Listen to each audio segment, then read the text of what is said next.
बड़ी दिक्कत होती थी।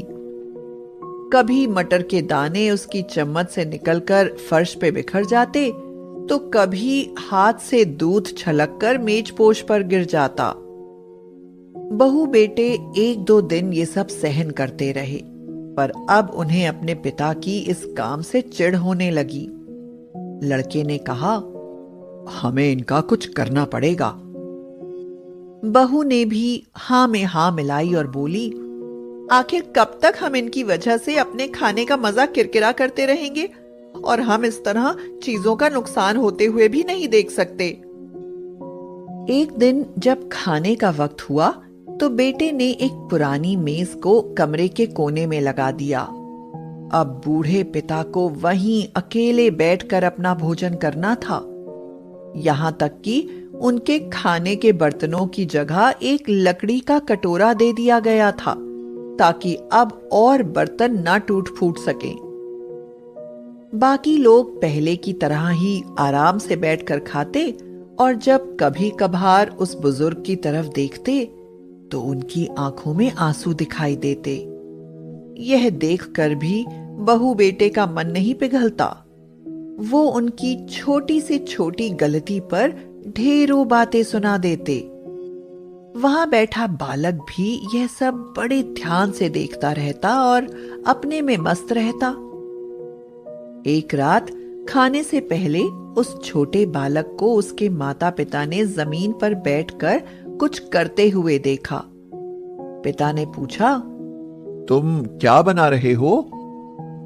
बच्चे ने मासूमियत के साथ उत्तर दिया, अरे मैं तो आप लोगों के लिए एक लकड़ी का कटोरा बना रहा हूँ, ताकि जब मैं बड़ा हो जाऊं तो आप लोग इसमें खा सकें। और वह पुनः अपने काम में लग गया। पर इस बात का उसके माता पिता पर बहुत गहरा असर हुआ। उनके मुंह से एक भी शब्द नहीं निकला और आंखों से आंसू बहने लगे। वे दोनों बिना बोले ही समझ चुके थे कि अब उन्हें क्या करना है। एक ब्राह्मण, उसकी पत्नी एक छोटे से गांव में रहते थे। उन्हें अपने खेत में एक नेवले का बच्चा मिला। उसकी बुरी हालत देखकर वे दोनों उस नेवले के बच्चे को अपने घर ले आए। अच्छे से पालन पोषण के कारण वह नेवले का बच्चा बड़ा हो गया और उनके घर में पालतू जानवर बनकर रहने लगा। बड़े दिनों के बाद उस ब्राह्मण के घर में एक शिशु ने जन्म लिया। नेवला हमेशा उस शिशु के पास जाकर सो जाता था और उसके आसपास खेला करता था। परंतु ब्राह्मण की पत्नी हमेशा चिंतित रहती थी कि कहीं नेवला उनके बच्चे को काट ना ले। एक दिन ब्राह्मण काम पर गया था और उसकी पत्नी बच्चे को पालने में छोड़कर पास के कुएं से पानी लेने गई। नेवला तब वहां बच्चे के पास सोया हुआ था। जब नेवला बच्चे की देखरेख कर रहा था, उसी समय घर में एक सांप आ गया। जैसे ही नेवले ने सांप को देखा, उसने उस पर आक्रमण कर दिया और उसे मार दिया। जैसे ही ब्राह्मण की पत्नी पानी का बर्तन लेकर घर लौटी, उसने सबसे पहले नेवले को देखा। नेवले के मुंह पर सांप का खून लगा हुआ था। ब्राह्मण की पत्नी ने सोचा, नेवले ने उसके बच्चे को मार डाला है, और उसने तुरंत उसे लाठी से पीट पीट कर मार डाला। उसे मारने के बाद वह तुरंत अपने बच्चे के पास दौड़ते हुए भागी। जब वह अपने बच्चे के पास पहुंची तो उसने देखा कि बच्चा हंसते हुए पालने में खेल रहा था और पास में एक सांप मरा पड़ा था। तब ब्राह्मण की पत्नी को अपनी गलती का एहसास हुआ और नेवले की याद में वह रोने लगी, पर तब तक बहुत देर हो चुकी थी। कुछ भी बड़ा करने से पहले सोच समझकर कदम उठाना चाहिए। बिना किसी चीज को अपनी आंखों से देखे भरोसा न करें। एक नगर में एक लालची आदमी रहता था। अपार धन होने के बाद भी उसे हर समय और अधिक धन की प्राप्ति की लालसा रहती थी। एक बार नगर में एक चमत्कारी संत आए और लोभी व्यक्ति को जब उनके चमत्कारों के बारे में पता चला तो वह जल्दी से उनके पास गया और उन्हें अपने घर आमंत्रित किया। प्रणाम बाबा जी, कृपा करके आप मेरे घर पर चलेंगे। आपने हमारे गांव में आकर बहुत लोगों का भला किया है। कृपा करके मुझे भी आपकी सेवा करने का मौका दें। ठीक है। उसके बाद बाबा लालची आदमी के साथ घर चले गए। घर पहुंचकर लोभी व्यक्ति ने बाबा की इच्छा सेवा की। सेवा से प्रसन्न होकर संत ने उसे 4 दीपक दिए। चारों दीपक देकर संत ने उसे बताया, पुत्र, जब भी तुम्हें धन की आवश्यकता हो तो पहला दीपक जला लेना और पूर्व दिशा में चलते जाना। जहाँ दीपक बुझ गया उस जगह की जमीन खोद लेना, वहाँ तुम्हें धन की प्राप्ति होगी। उसके उपरांत पुनः तुम्हें धन की आवश्यकता हुई तो दूसरा दीपक जला लेना, जिसे लेकर पश्चिम दिशा में तब तक चलते जाना जब तक वह बुझ न जाए। उस स्थान से जमीन में गड़ी अपार धन संपदा तुम्हें प्राप्त होगी। धन की तुम्हारी आवश्यकता तब भी पूरी ना हो तो तीसरा दीपक जला लेना और दक्षिण दिशा में चलते जाना। जहाँ दीपक बुझे वहाँ की जमीन खोदकर वहाँ का धन प्राप्त कर लेना। अंत में तुम्हारे पास एक दीपक और एक दिशा शेष रहेगी, किंतु तुम्हें न उस दीपक को जलाना है न ही उस दिशा में जाना है। इतना कहकर संत लोभी व्यक्ति के घर और उस नगर से प्रस्थान कर गए। आज से मैं बहुत ज्यादा धनवान व्यक्ति बन जाऊंगा। मुझे अभी जल्दी से एक दिया जला लेना चाहिए। संत के जाते ही लोभी व्यक्ति ने पहला दीपक जला लिया। लोभी व्यक्ति धन की तलाश में पूर्व दिशा की ओर चल पड़ा। एक जंगल में दीपक बुझ गया। यह दिया बुझ गया, इसका मतलब यही कुछ मिलेगा। लोभी व्यक्ति वहां खुदाई करने लगा। खुदाई करने पर उसे एक कलश मिला। वह कलश सोने के आभूषणों से भरा हुआ था। लोभी व्यक्ति ने सोचा, क्यों ना मैं पहले दूसरी दिशाओं का धन प्राप्त कर लेता हूँ, फिर यहाँ का धन ले जाऊंगा। वह कलश वहीं झाड़ियों में छुपाकर उसने दूसरा दीपक जलाया और पश्चिम दिशा की ओर चल पड़ा। एक सुनसान स्थान में दूसरा दीपक बुझ गया। लोभी व्यक्ति ने वहां की जमीन खोदी। उसे वहां एक संदूक मिला जो सोने के सिक्कों से भरा हुआ था। लोभी व्यक्ति ने वह संदूक उसी गड्ढे में बाद में ले जाने के लिए छोड़ दिया। अब उसने तीसरा दीपक जलाया और दक्षिण दिशा की ओर बढ़ गया। वह दीपक एक पेड़ के नीचे बुझा। वहां जमीन के नीचे लोभी व्यक्ति को एक घड़ा मिला जिसमें हीरे मोती भरे हुए थे। इतना धन प्राप्त कर लोभी व्यक्ति प्रसन्न तो बहुत हुआ, किंतु उसका लोभ और बढ़ गया। वह अंतिम दीपक जलाकर उत्तर दिशा में जाने का विचार करने लगा, और जिसके लिए उसे संत ने मना किया था। किंतु लोभ में अंधे हो चुके व्यक्ति ने सोचा कि अवश्य ही उस स्थान पर इन स्थानों से भी अधिक धन छुपा होगा। मुझे लगता है कि उस दिशा में सबसे ज्यादा धन होगा जो संत स्वयं रखना चाहता होगा। मुझे तत्काल वहां जाकर उससे पहले उस धन को अपने कब्जे में कर लेना चाहिए। उसके बाद सारा जीवन मैं ऐश आराम से बिताऊंगा। अंतिम दीपक जलाकर और उत्तर दिशा में बढ़ने लगा। चलते चलते वह एक महल के सामने पहुंचा। वहां पहुंचते ही दीपक बुझ गया। दीपक बुझने के बाद लोभी व्यक्ति महल के भीतर प्रवेश कर महल के कक्षों में धन की तलाश करने लगा। एक कक्ष में उसे हीरे जवाहरातों का भंडार मिला, जिन्हें देख उसकी आंखें चौंधिया गईं। एक अन्य कक्ष में उसे सोने का भंडार मिला। अपार धन देख उसका लालच और बढ़ने लगा। कुछ आगे जाने पर उसे चक्की चलने की आवाज सुनाई पड़ी। वह एक कक्ष से आ रही थी। आश्चर्यचकित होकर उसने उस कक्ष का द्वार खोल लिया। वहां उसे एक वृद्ध व्यक्ति चक्की पीसता हुआ दिखाई पड़ा। लोभी व्यक्ति ने उससे पूछा, आप कौन है बाबा? यहाँ कैसे पहुंचे बाबा? क्या थोड़ी देर तुम चक्की चलाओगे? मैं जरा सांस ले लूं, फिर तुम्हें पूरी बात बताता हूं कि मैं यहाँ कैसे पहुंचा और मुझे यहाँ क्या मिला। लोभी व्यक्ति ने सोचा कि वृद्ध व्यक्ति से यह जानकारी प्राप्त हो जाएगी कि इस महल में धन कहाँ-कहाँ छुपा है, और उसकी बात मानकर वह चक्की चलाने लगा। इधर वृद्ध व्यक्ति खड़ा हुआ और जोर-जोर से हंसने लगा। उसे हंसता देख लोभी व्यक्ति ने पूछा, ऐसे क्यों हंस रहे हो? यह कहकर वह चक्की बंद करने लगा। अरे अरे, चक्की बंद मत करना। अब से ये महल तेरा है, इस पर अब तेरा अधिकार है, और साथ ही इस चक्की पर भी। यह चक्की तुम्हें अब हर समय चलाते रहनी है, क्योंकि चक्की बंद होते ही ये महल ढह जाएगा और तू इसमें दबकर मर जाएगा। गहरी सांस लेकर वृद्ध व्यक्ति आगे बोला, संत की बात ना मानकर मैं भी लोभवश आखिरी दीपक जलाकर इस महल में पहुंच गया था। तब से यहाँ चक्की चला रहा हूँ।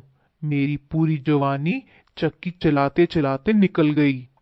इतना कहकर वृद्ध व्यक्ति वहां से जाने लगा। लोभी व्यक्ति पीछे से चिल्लाया, जाते जाते ये बताते जाओ कि इस चक्की से छुटकारा कैसे मिलेगा। जब तक मेरे और तुम्हारे जैसा कोई व्यक्ति लोभ में अंधा होकर यहाँ नहीं आएगा, तुम्हें इस चक्की से छुटकारा नहीं मिलेगा। इतना कहकर वृद्ध व्यक्ति चला गया। लोभी व्यक्ति चक्की पीसता और खुद को कोसता रह गया। सीख: लालच बुरी बला है, इसलिए लालच कभी ना करें।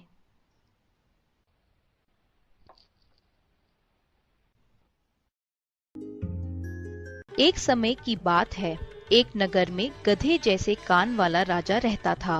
वह अपने आप को बड़ा ही सुंदर समझता था और उसे अपने ऊपर बहुत घमंड था। वह घंटों अपने आप को शीशे में देखकर अपना समय गुजारा करता था और हमेशा सोचता था कि पूरे संसार में उसके जैसा सुंदर राजा कहीं भी नहीं है। वह अपने लिए सुंदर से सुंदर कपड़े और अच्छे से अच्छे जेवर बनवाता था और उन्हें पहनकर खुद को शीशे में देखकर बड़ा ही प्रसन्न होता था और हर दिन एक से बढ़कर एक नए नए बालों के स्टाइल बनाकर दरबार में आया करता था, जिसके कारण उसके कान पूरी तरह से उसके बालों और जेवर से ढके रहते थे और प्रजा की बात उस तक नहीं पहुंच पाती थी। उस राजा की सारी प्रजा उससे बड़ी परेशान हो गई थी, क्योंकि वह प्रजा की समस्याओं को सुनने के बदले प्रजा से अजीब बातें पूछता। महाराज, हमारे गांव में बहुत ज्यादा बारिश होने के कारण हमारी फसल खराब हो गई है। अरे यह बताओ कि आज मैं कैसा लग रहा हूँ।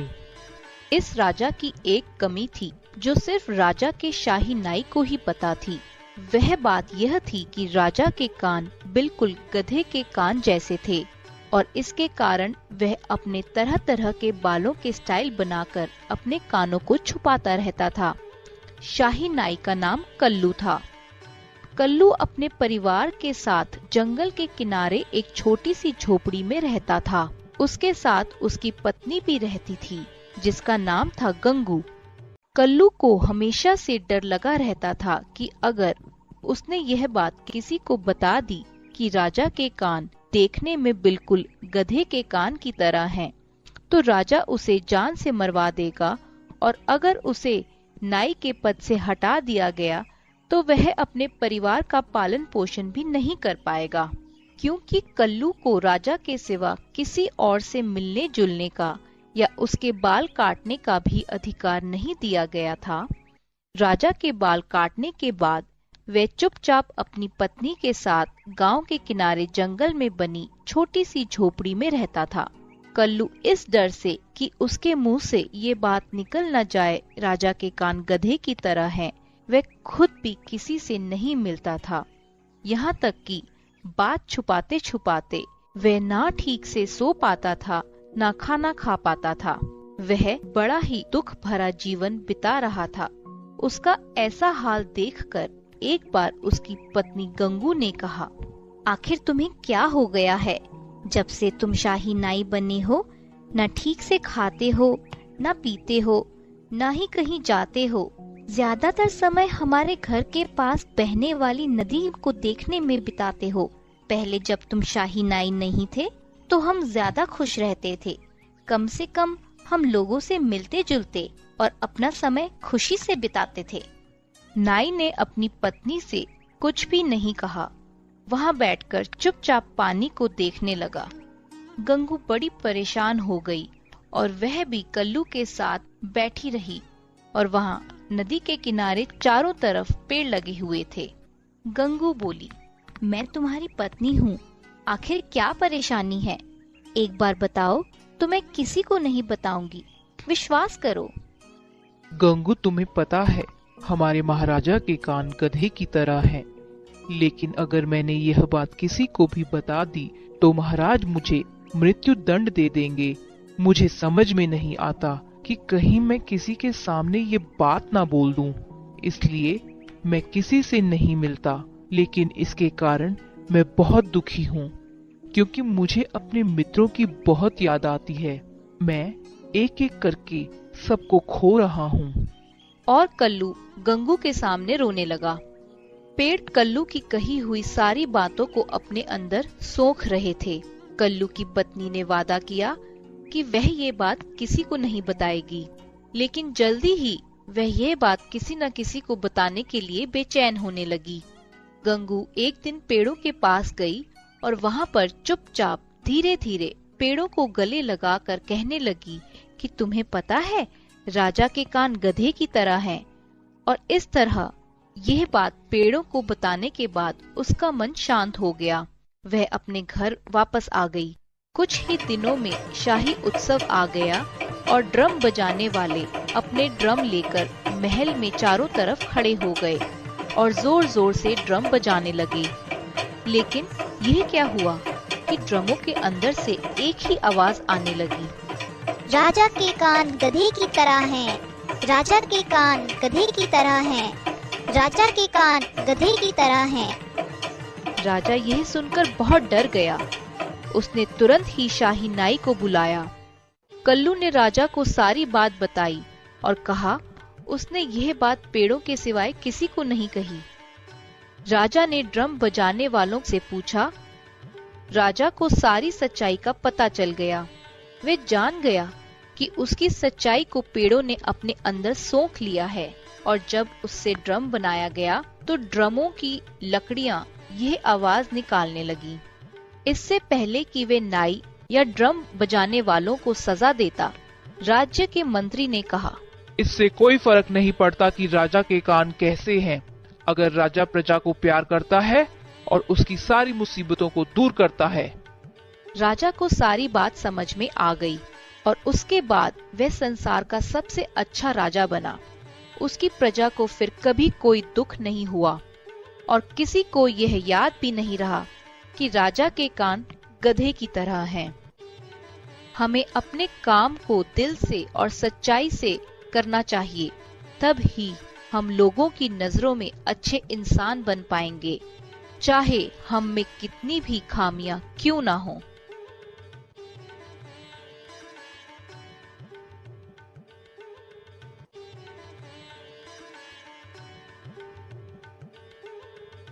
लल्लू गधा। तनूपुर नाम के गांव में एक व्यापारी रहा करता था जिसका नाम धनीराम था। उसके पास लल्लू नाम का गधा था। लल्लू धनीराम का सामान लाने ले जाने का काम करता था। धनीराम नमक का व्यापार करता था। वह नमक की बोरियां लल्लू पर लाद कर शहर में बेचने जाता। रास्ते में उन्हें एक नदी पार करनी पड़ती थी।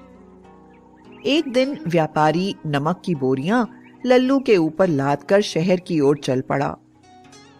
पर उस दिन नदी में पानी का बहाव ज्यादा होने की वजह से लल्लू नदी में गिर पड़ा और सारा नमक पानी में घुल गया। व्यापारी को बहुत दुख हुआ और वह लल्लू के साथ वापस गांव आ गया।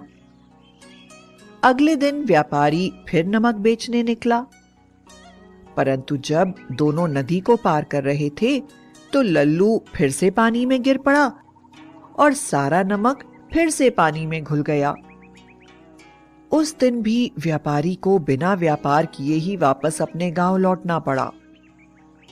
फिर तो यह रोज रोज होने लगा, परंतु अब व्यापारी लल्लू की चालाकी को समझ गया था कि लल्लू पानी में जानबूझकर गिरता है, जिससे उसको बोझ ना उठाना पड़े। एक दिन व्यापारी ने लल्लू को सबक सिखाने की ठानी और उसने बोरियों में कपास ठूस ठूस के भरकर लल्लू पर लाद दिया। लल्लू खुशी खुशी बोरियां लेकर चल पड़ा। जैसे ही नदी में पहुंचा, वह आदतानुसार पानी में गिर गया। जब वह पानी से निकला तो आज पानी में भीगने के कारण कपास और भारी हो गए। अब वह बड़ी मुश्किल से चल पा रहा था। उसे अपनी चालाकी का सबक मिल गया। उस दिन से उसने ऐसा करना छोड़ दिया। चोरी कितनी भी चालाकी से की जाए, एक ना एक दिन पकड़ी ही जाती है।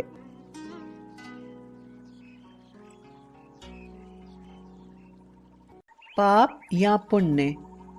किसी समय में चरवाहों के एक गांव में एक विशाल वृक्ष के नीचे बिल में विषधर नामक एक लंबा काला सर्प रहता था।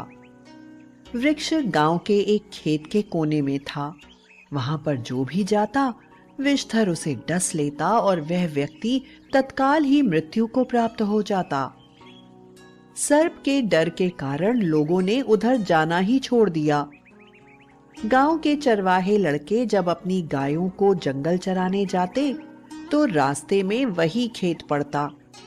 चरवाहे लड़के इस बात का बहुत ध्यान रखते थे कि वे सदैव पगडंडी पर चलें और भूल कर भी उस वृक्ष के निकट न जाएं। मगर इतनी सावधानी बरतने पर भी कोई न कोई उधर चला ही जाता और काल का ग्रास बन जाता। एक दिन संध्या के समय गांव में एक सन्यासी आए। वे उसी पगडंडी से गुजर रहे थे जिससे चरवाहे गुजरते थे। संयोगवश चरवाहे लड़के जंगल से वापस लौट रहे थे। इधर सन्यासी किसी शांत स्थल की खोज में थे जहां पर बैठकर वे ईश्वर का ध्यान कर सकें। तभी उनकी नजर उसी विशाल वृक्ष पर गई जहां विषधर सर्प रहता था। सन्यासी ने चरवाहे लड़कों से पूछा, लड़कों, यह खेत किसका है? मुझे उस वृक्ष के नीचे ध्यान लगाना है। खेत मालिक नाराज तो नहीं होगा? खेत मालिक तो कुछ नहीं कहेगा बाबा, एक लड़के ने कहा। मगर आप वहां मत जाना। वहां विषधर नाम का एक लंबा काला नाग रहता है। वह अत्यधिक क्रोधी है। यदि आप वहां गए तो वह डस लेगा। ओह, यह बात है। चलो, कोई बात नहीं, मैं वहां जाकर ध्यान लगा लूंगा, कहकर सन्यासी उस विशाल वृक्ष की ओर चल दिए। चलो चलो, यह बाबा बचेंगे नहीं, किसी लड़के का स्वर उभरा और सभी लड़के अपने अपने घर चले गए। इधर सन्यासी सर्प के बिल के पास पहुंचे ही थे कि विषधर नामक वह लंबा काला सर्प फुर्ती से बाहर आया और फन उठाकर फुंकारने लगा। सन्यासी ने तेजी से कोई मंत्र पढ़ा और अगले ही पल विषधर का सिर झुकता चला गया। वह निढाल होकर जमीन पर लेट गया। सन्यासी ने कहा, देखो, मैं ईश्वर का ध्यान करूंगा, तुम विघ्न मत डालना, समझे? कहकर सन्यासी वही वृक्ष के पास ध्यान में लीन हो गए और सर्प वहीं पड़ा रहा। धीरे धीरे मंत्रोच्चारण करते हुए सन्यासी की आंखें मुंद गईं और उनका संबंध दुनिया से टूट गया और सीधे ईश्वर से जाकर जुड़ गया। और कई घंटे बाद जब सन्यासी की आंखें खुली तो उन्होंने देखा कि विषधर उसी तरह निढाल सा जमीन पर पड़ा है। उन्होंने मुस्कुराकर सर्प से पूछा, तुम अभी यहीं हो? जी महाराज। तुम सुधर क्यों नहीं जाते? तुम जानते हो कि तुम्हारे जहरीले डस से लोगों की मृत्यु हो जाती है। मैं खुद यही चाहता हूँ महाराज कि मैं सुधर जाऊं, मगर क्या कहूँ, मुझे आदत सी पड़ गई है। मैं तुम्हें एक ऐसा मंत्र दूंगा जिसके जाप से तुम्हारा स्वभाव नम्र हो जाएगा। ठीक है महाराज। फिर सन्यासी ने सर्प को एक मंत्र सिखा दिया और कहा, मैं 1 वर्ष पश्चात फिर आऊंगा, इस मंत्र का जाप मत छोड़ना। कहकर सन्यासी वापस चले गए। जब वे वापस लौट रहे थे तो रास्ते में उन्हें चरवाहे लड़के मिले। उन्होंने सन्यासी को जीवित देखकर पूछा, महाराज, उस नाग ने आपको कुछ नहीं कहा? चरवाहे लड़के आश्चर्यचकित सन्यासी को तके जा रहे थे। नहीं, उसने मुझे कुछ नहीं कहा। और हाँ, अब वह एक अच्छा सर्प बन गया है, अब वह किसी को कुछ नहीं कहेगा। कहकर सन्यासी आगे बढ़ गए, मगर चरवाहे लड़के यह सुनकर जड़वत से रह गए थे। उन्हें विश्वास नहीं आ रहा था कि जो कुछ सन्यासी कह रहे हैं वह सब सच है, मगर सन्यासी को जीवित देखकर उन्हें विश्वास भी करना पड़ा। फिर जल्द ही यह बात सारे गांव में जंगल की आग की तरह फैल गई कि वृक्ष वाला सर्प नम्र स्वभाव का हो गया है। असल में हुआ यह था कि एक चरवाहा लड़का भूल से वृक्ष वाले सर्प के सामने पड़ गया। वह सर्प के इतना नजदीक था कि यदि सर्प चाहता तो एक ही झटके में उसे समाप्त कर सकता था, मगर उसने लड़के को कुछ भी नहीं कहा और वापस अपने बिल में चला गया। यह सब कुछ बहुत से लोगों ने अपनी आंखों से देखा और इस पर विश्वास किया। फिर जैसे जैसे समय बीतता गया, गांव वालों ने देखा कि सर्प बहुत नम्र स्वभाव का होता जा रहा है। धीरे धीरे गांव वाले उसका डर भूल गए। अब वह किसी को भी नहीं काटता था। सर्प भी आराम से अपना जीवन यापन करने लगा। अब वह घास, फल फूल आदि खाकर पेट भरता था। जीवों का भक्षण करना उसने पूरी तरह त्याग दिया था, मगर वक्त को यह शांति मंजूर न थी। जैसे जैसे सर्प नम्र स्वभाव अपनाता गया, उसकी मुश्किलें बढ़ने लगीं। अब जब भी चरवाहे लड़के खेत से गुजरते, विषधर को पत्थर मारे बिना न रहते, मगर वह इस ओर विशेष ध्यान न देता। कभी कोई पत्थर उड़ता हुआ उसकी पीठ या शरीर के किसी हिस्से से आकर टकराता और वहां से खून बहने लगता, मगर सन्यासी द्वारा दिए गए मंत्र के प्रभाव से उसका हृदय इतना कोमल और सहनशील हो गया था कि वह किसी को कुछ न कहता और न कभी क्रोधित होता। और सन्यासी के मंत्र ने विषधर के मन को हठीला और दृढ़ बना दिया था। एक दिन संध्या के समय चरवाहे लड़के जंगल से लौट रहे थे कि उनकी नजर विषधर पर पड़ी। उन्होंने विषधर को पत्थर मारने शुरू कर दिए। विषधर पिटता रहा मगर कुछ बोला नहीं। तभी एक लड़के ने यह सोचकर कि विषधर कुछ कहेगा तो है नहीं, उसकी पूंछ पकड़ ली और हवा में घुमाने लगा। दूसरे लड़के यह देखकर खिलखिला पड़े, साथ ही वे उस लड़के का साहस भी बढ़ा रहे थे। कुछ देर तक विषधर को घुमाने के बाद लड़के ने विषधर की पूंछ छोड़ दी। विषधर हवा में तैरता हुआ एक पत्थर से जा टकराया और वहीं अधमरा सा हो गया। चरवाहे लड़के हंसते खिलखिलाते वापस लौट गए। इधर विषधर को जब कुछ होश आया तो वह धीरे धीरे रेंगता हुआ अपने बिल में आ गया और सो गया। उसके बाद किसी ने भी विषधर को बिल से बाहर आते जाते नहीं देखा। 1 वर्ष पश्चात वही सन्यासी वहां आए। वे विषधर के बिल के पास पहुंचे और विषधर को उन्होंने आवाज लगाई, विषधर, देखो मैं आया हूँ। मगर यह क्या?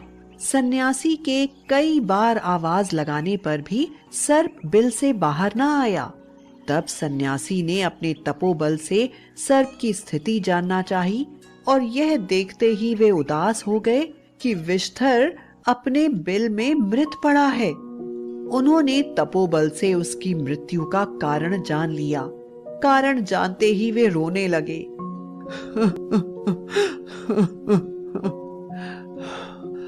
आज तक मैंने कोई पाप नहीं किया था, मगर आज ये मुझसे कैसा पाप हो गया।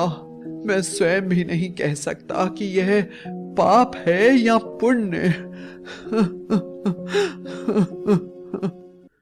शिक्षा।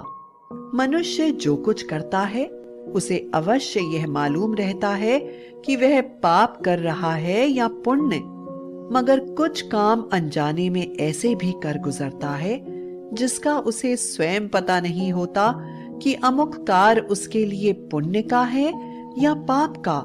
इसलिए कोई भी ऐसा कार्य नहीं करना चाहिए जिसका स्वयं को भी ज्ञान न हो। मगर यह मनुष्य जाति भी ईश्वर ने अजीब चीज बनाई है। यह जिस वस्तु से डरती है उसका नाम तक लेना पसंद नहीं करती, और जिस वस्तु को डराती है उसके प्राण लिए बिना छोड़ती नहीं। इस जाति के सामने यदि कोई शक्तिशाली, ताकतवर और दबंग है तो यह उसके सामने घुटने तक टिका देती है। लेकिन यदि इसके सामने कोई अच्छा और नम्र स्वभाव बनना चाहे तो यह उस पर जुल्म करती है और उसे वापस उसी स्वभाव को अपनाने पर उतारू करती है जिसे वह छोड़ना चाहता है। मगर जो स्वभाव के हठीले व दृढ़ होते हैं वे मरते दम तक वापस नहीं लौटते।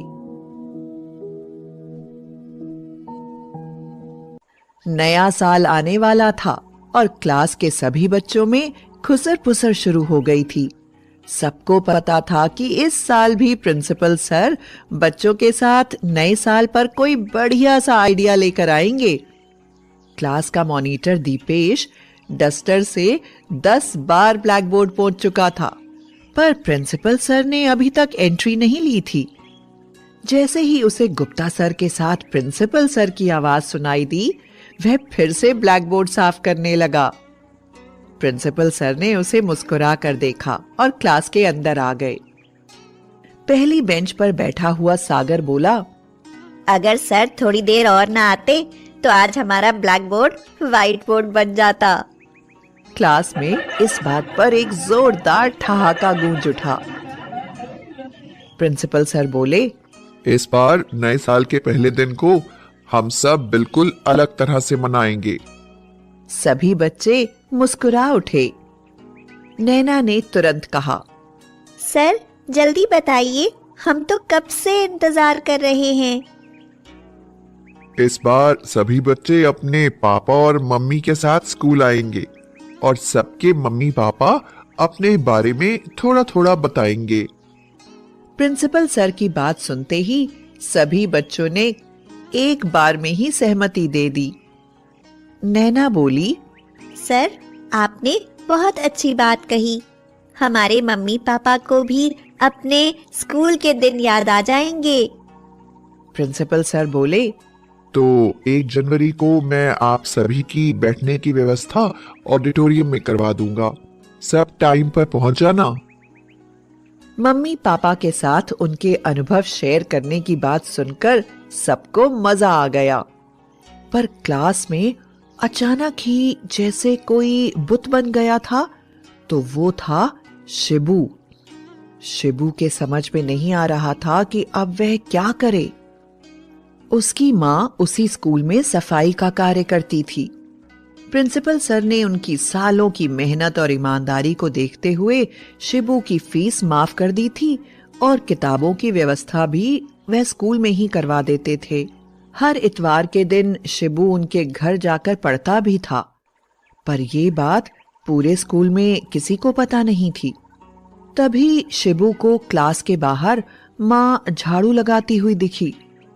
पसीने में तरबतर माँ उसे देखकर मुस्कुराई, पर शिबू ने उन्हें देखकर नजरें नीची कर लीं। तभी शिबू का दोस्त सागर बोला, आज तक तूने हमें अपनी मम्मी से नहीं मिलवाया है। इस बार तो हम उनसे ढेर सारी बातें करेंगे। शिबू का चेहरा डर के मारे पीला पड़ गया। वह तुरंत वहां से उठकर चला गया। शाम को जब माँ घर लौट कर आई तो वह सिर दर्द का बहाना करते हुए औंधा पड़ा रहा। ना उसने होमवर्क किया और ना ही खाना खाया। पता नहीं क्लास की सब बातें सोचते हुए वह कब सो गया। सपने में भी उसे उसकी क्लास के बच्चे उसकी माँ का मजाक ही उड़ाते दिखे। गरीब बुढ़िया की खीर का जादू। एक समय की बात है, एक गांव में एक गरीब बुढ़िया रहती थी। वह पूरी तरह से अकेली रहा करती थी। उसका कोई भी नहीं था, ना बाल बच्चे ना कोई रिश्तेदार। सुबह शाम लोगों के छोटे मोटे काम किया करती थी, जिसके बदले लोग उसे पैसे, अनाज या खाने पीने का सामान दिया करते थे, जिसको खा पीकर वह अपना जीवन बिताया करती थी। वह अपने जीवन में पूरी तरह से संतुष्ट थी। उसे भगवान से किसी प्रकार का कोई गिला भी नहीं था। दूसरों के सामान के कारण बुढ़िया का घर पूरी तरह से सामानों से भरा हुआ था। एक बार की बात है, वह अपने घर को खोलकर घर के सामान को धूप दिखा रही थी। उसी समय वहां से दो चोर जा रहे थे।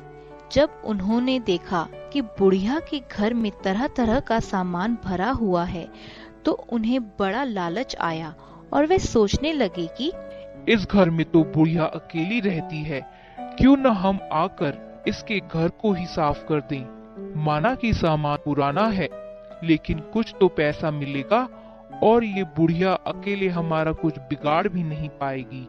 चोरों ने बुढ़िया के घर को अच्छी तरह से देख लिया और समझ लिया कि उन्हें किस तरह बुढ़िया के घर की सफाई करनी है।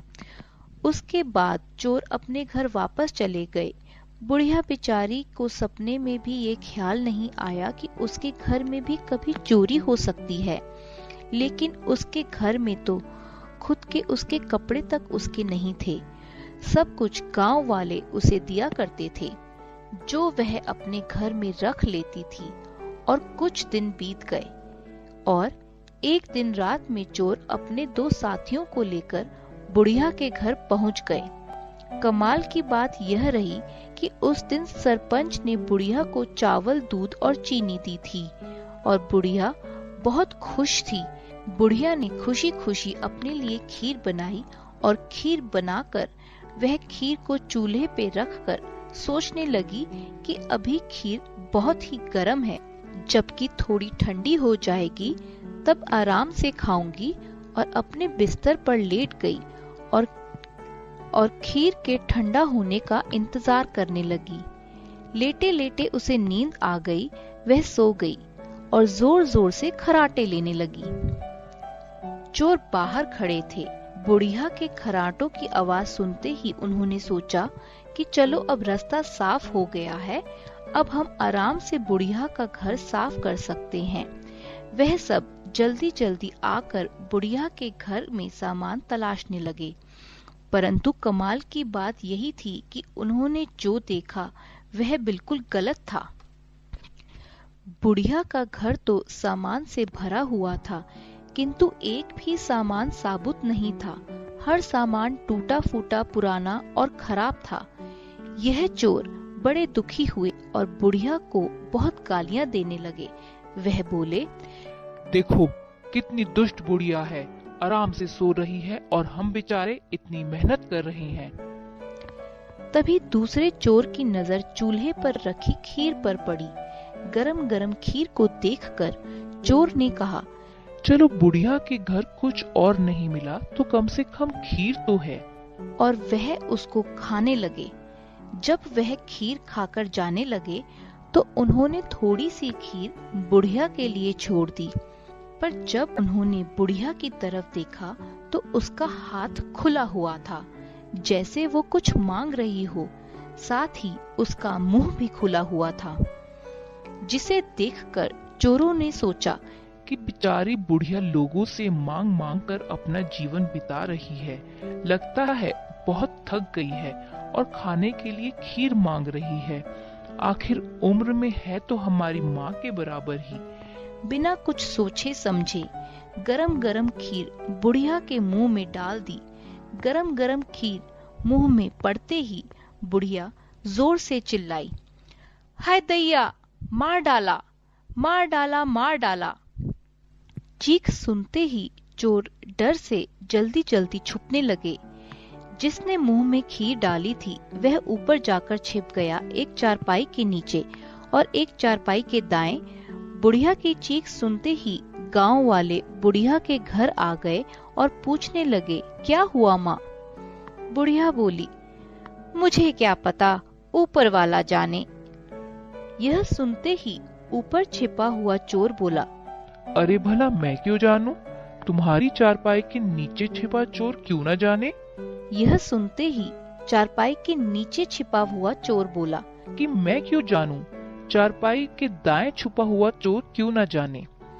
इस तरह से तीनों चोरों ने खुद ही अपना पता गांव वालों को बता दिया और फिर गांव वालों ने उन्हें पकड़कर खूब पिटाई करी और वापस भेज दिया। उसके बाद से चोरों ने कान पकड़ लिया कि आज के बाद कभी भी चोरी नहीं करेंगे। चोर चाहे जितनी भी कोशिश करे अपने आप को छुपाने की, लेकिन वह फिर भी पकड़ा जाता है। इसलिए हमें कभी कोई चोरी नहीं करनी चाहिए और अपने बच्चों को यही सीख देनी चाहिए। एक समय की बात है, एक सेठ दूर दूर राज्यों में कपड़ों का व्यापार करता था और अपने सामान के लिए देश विदेश में प्रसिद्ध था। किसी को कैसा भी कपड़ा चाहिए होता वह सेठ से ही खरीदते थे। अपनी ईमानदारी और कड़ी मेहनत के कारण सेठ के पास जमीन, जायदाद, रुपए पैसे की कोई कमी नहीं थी। सेठ का कोई बच्चा नहीं था, केवल एक पत्नी थी जिसे सेठ बहुत प्यार करता था और देश विदेश से अपनी पत्नी के लिए तरह तरह के सुंदर सुंदर उपहार लेकर आया करता था। एक बार उसने देखा उसकी पत्नी बड़े परेशान नजर आ रही है।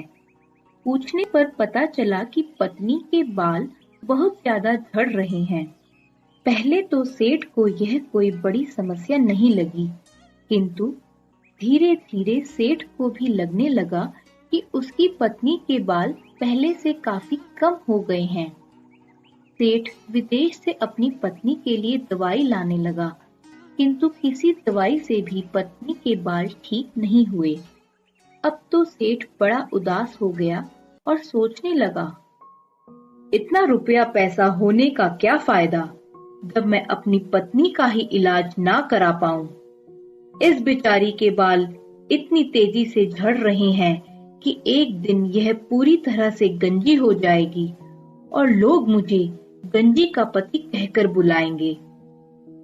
पत्नी के बालों के लिए इतना चिंतित हो गया कि रात में तो उसे अपनी पत्नी के ही सपने आते और महसूस होता कि चारों तरफ लोग उसे गंजी का पति कहकर बुला रहे हैं। उसकी पत्नी यह सब सुनकर बहुत रो रही है। पत्नी के बालों के चक्कर में सेठ का मन उसके व्यापार में ना लगता, जिसके कारण सेठ के ग्राहक भी कम होने लगे। यहाँ तक कि वह महीनों से दूसरे नगरों में भी नहीं गया। एक दिन जब सेठ की पत्नी स्नान करके बाहर आई तो सच में उसके सारे बाल गायब हो चुके थे और वह पूरी तरह गंजी हो चुकी थी। उसने जब अपनी पत्नी का यह हाल देखा तो जोर जोर से रोने लगा और गांव के बाहर बने देवी के मंदिर में चला गया। उसे लगा वहां बैठकर उसे शांति मिलेगी। तब सेठ वहां पर बैठा हुआ था, वहां पर एक साधु आया और उसने सेठ से उसकी उदासी का कारण पूछा। साधु के प्यार भरे शब्द सुनकर सेठ सिसक सिसक कर रोने लगा और बोला, महाराज, मेरी पत्नी के सारे बाल गिर गए और वह पूरी तरह से गंजी हो गई है। मुझे समझ नहीं आ रहा कि मैं सबके सामने मुंह कैसे दिखाऊं। साधु बोला, बेटा, मैं तुम्हें वर्षों से जानता हूँ। मुझे पता है कि तुम एक बहुत ही मेहनती, सच्चे और दयालु इंसान हो। मेरे पास एक जादुई तेल है। तुम यह तेल अपनी पत्नी को दे दो। रोज इस तेल को अपने सर में लगाने के बाद तुम्हारी पत्नी के बाल फिर से वापस उग जाएंगे और बहुत ही लंबे हो जाएंगे। किंतु याद रखना, ये जादुई तेल है। इसका काम है किसी भी चीज को बड़ा कर देना, इसलिए इसका प्रयोग सोच समझकर करना। और काम हो जाने के बाद इस तेल को गांव के सरोवर में डाल देना। सेठ बहुत खुश हुआ और साधु से तेल लेकर उसने अपनी पत्नी को दे दिया। पत्नी पति के कहे अनुसार रोज उस तेल को अपने सर पर लगाने लगी। अच्छी उसके बाल बड़े लंबे हो गए। सेठ की सारी परेशानी दूर हो गई और वह दूसरे नगर को व्यापार के लिए गया। किंतु जब वह 1 हफ्ते के बाद लौट कर आया तो यह देखकर हैरान रह गया कि उसकी पत्नी उसके सामने नहीं आ रही है। बहुत मिन्नतें और सिफारिश करने के बाद जब पत्नी सामने आई तो वह यह देखकर हैरान रह गया कि पत्नी की जुबान उसके मुंह से बाहर लटक रही थी और वह बड़ी ही भयानक लग रही थी। कारण पूछने पर पत्नी ने कहा, सुनिए, मुझसे बहुत बड़ी भूल हो गई। आपने कहा था कि तेल केवल सर पर लगाना है। यह जादुई तेल है, किंतु तेल खत्म होने के बाद तेल वापस कैसे मिलेगा? क्यों ना मैं तेल को घर पर ही बना लूं? ऐसा सोचकर मैंने तेल को अपनी जीभ पर लगाकर उसका स्वाद लेना चाहा था कि जान सकूं इसमें क्या क्या मिला है, और ऐसा करते ही मेरी जीभ इतनी बड़ी हो गई। सेठ सर पकड़कर रोने लगा और समझ गया कि अब इस समस्या का कोई निदान नहीं। उसके बाद सेठ की पत्नी को किसी ने घर के बाहर कभी नहीं देखा और सेठ अपनी पत्नी की मूर्खता के कारण पूरे जीवन एक इतनी लंबी जीभ वाली पत्नी के साथ जीता रहा। और ये कहावत बन गई कि पत्नियों की जीभ बहुत लंबी होती है। बिना सोचे समझे हमें किसी भी वस्तु का और कामों में उपयोग नहीं करना चाहिए। दोस्तों, जिस वस्तु का इस्तेमाल जितना होता है उतना ही करना चाहिए। अगर हम उस वस्तु का उपयोग और कामों में करेंगे तो हमारी अपनी ही हानि होगी।